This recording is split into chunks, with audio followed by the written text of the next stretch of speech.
Hello friends, I am Neeru and most welcome to my channel beauty and hair styles. Friends, आज हम देखेंगे threading में जब हमें प्रैक्टिस करनी है तो हमें एक हेयर निकालना, तो एक टाइम में एक हेयर किस तरह से निकालें। क्योंकि जब हम स्टार्टिंग में प्रैक्टिस करते हैं तो हमें हेयर निकालने में बहुत ज़्यादा प्रॉब्लम आती है। और मैं हमेशा कहती हूँ कि एक टाइम में एक हेयर निकालो, एक टाइम में एक हेयर निकालो। तो कैसे निकालना है, कैसे इसको प्रैक्टिस करनी है, यही आज की वीडियो का मेन मोटिव है। तो फ्रेंड्स, चलिए स्टार्ट करते हैं हमारी इस वीडियो के साथ और देखते हैं।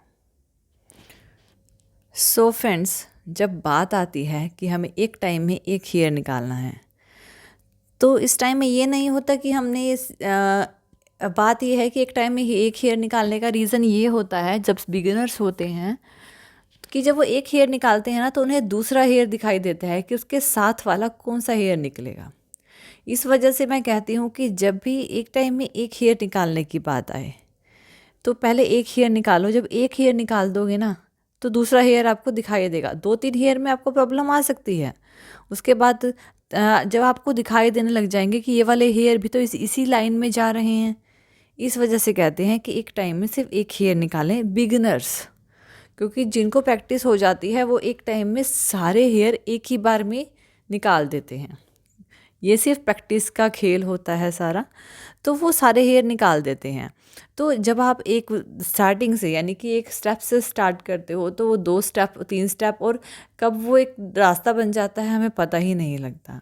सेम थ्रेडिंग में भी यही चीज़ है, एक से स्टार्ट करोगे ना तो धीरे धीरे सब हो जाएगा और आपको पता नहीं लगेगा।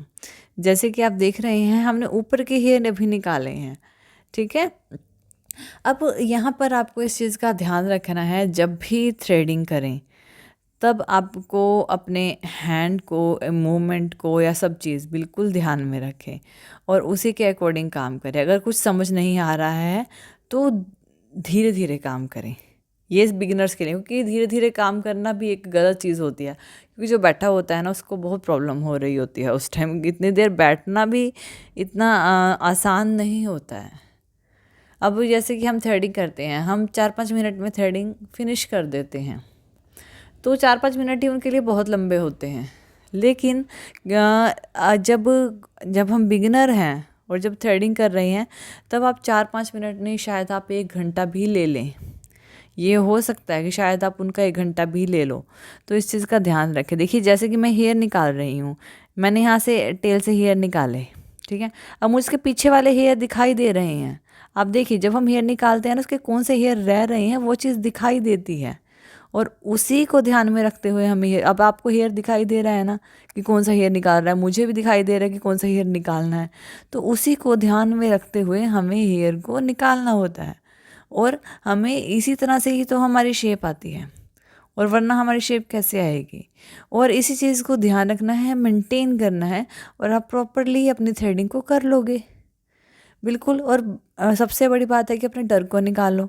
ये जो डर है उसकी वजह से आपके हैंड शेक होते हैं, और ये हैंड शेक टिल्ट होता है थ्रेड, ये सब कुछ डर की वजह से होता है और स्टेबिलिटी ना होने की वजह से होता है, जो कि स्टार्टिंग में हमारे हैंड में स्टेबिलिटी नहीं होती। इस वजह से भी ये होता है।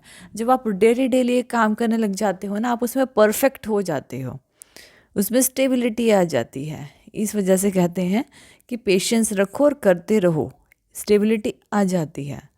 सो आप ध्यान से इसको करेंगे तो आप प्रॉपरली कर पाएंगे। डोंट वरी अबाउट इट, बहुत इजी है, इतना मुश्किल नहीं है, सब सीख के नहीं आते हैं। So friends, I hope so कि आपको मेरा वीडियो पसंद आया होगा। तो थैंक यू वीडियो देखने के लिए। और ज़्यादा अपडेटिंग वीडियोज़ के लिए आप मेरे channel beauty and hair style में सब्सक्राइब कर सकते हैं। Thank you friends, good bye.